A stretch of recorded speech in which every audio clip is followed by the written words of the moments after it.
Pedagang asongan tuntut janji pemerintah beri akses berjualan di kapal. Puluhan massa aksi yang tergabung dalam Lumbung Informasi Rakyat atau LIRA Maluku menggelar unjuk rasa di depan kantor Gubernur Maluku, Kecamatan Sirimau, Kota Ambon, menuntut kejelasan janji pemerintah terkait pemberdayaan, penataan, dan pemberian akses berjualan bagi pedagang asongan di Pelabuhan Yosudarso Ambon pada Rabu 10 September 2025.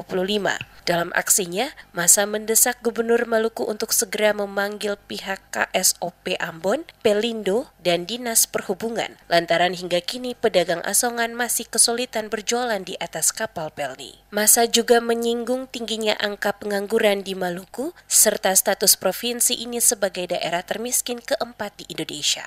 Mereka menilai pemerintah daerah perlu segera membuka lapangan pekerjaan, khususnya dengan memberi ruang kepada pedagang asongan yang menggantungkan hidupnya di pelabuhan. Kaimudin Laitupa selaku koordinator lapangan dalam keterangannya menegaskan ada beberapa tuntutan yang disuarakan dalam aksi kali ini. Di antaranya, mendesak Gubernur Maluku menepati janji hasil pertemuan Agustus lalu dengan memberikan akses berjualan kepada para pedagang asongan setelah mengurus NIB. Mendesak pemerintah memberi perhatian kepada Pelni terkait adanya larangan dan intimidasi terhadap pedagang, serta mendesak agar Pelni membuka akses bagi pedagang asongan untuk berjualan di atas kapal. Mereka juga memberi waktu jika aksi mereka tidak mendapatkan respon, maka massa akan menerobos masuk ke kantor gubernur guna menagih janji pemerintah. Laitupa menegaskan apabila tuntutan utama tidak dipenuhi, mereka bersama DPW Pemuda LIRA Maluku akan melakukan aksi lanjutan dengan cara aksi bisu dan menginap di kantor Gubernur Maluku selama sepekan.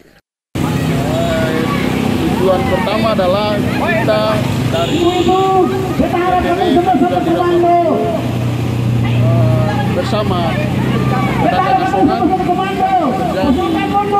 Pelabuhan Yosudarso dalam hal untuk menagih janji pemerintah daerah dan Pelni atas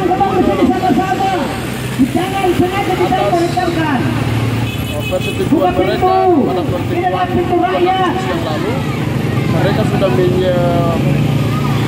menyuruh pedagang asongan membuat NTWP dengan NIB. Mereka sudah buat, mereka sudah janji bahwa kita akan membuat. Namun hasilnya sampai saat ini mereka tidak menemui mereka. Seakan-akan bahwa mereka menghindar. Aksi tersebut kemudian direspons oleh pemerintah Provinsi Maluku. Massa ditemui asisten pemerintah dan kesejahteraan rakyat Setda Maluku, Jalaluddin Salampesi, bersama sekretaris Kesbangpol di ruang rapat lantai 2 kantor gubernur. Dalam pertemuan itu, Salampesi menegaskan pemerintah telah melakukan koordinasi dengan Pelindo, Pelni, dan pihak terkait. Ia meminta para pedagang melengkapi administrasi yang dibutuhkan. Pemerintah juga menegaskan bahwa aspirasi pedagang mendapat perhatian khusus dan berharap penyampaian aspirasi dilakukan dengan cara yang baik agar mempercepat proses penyelesaian.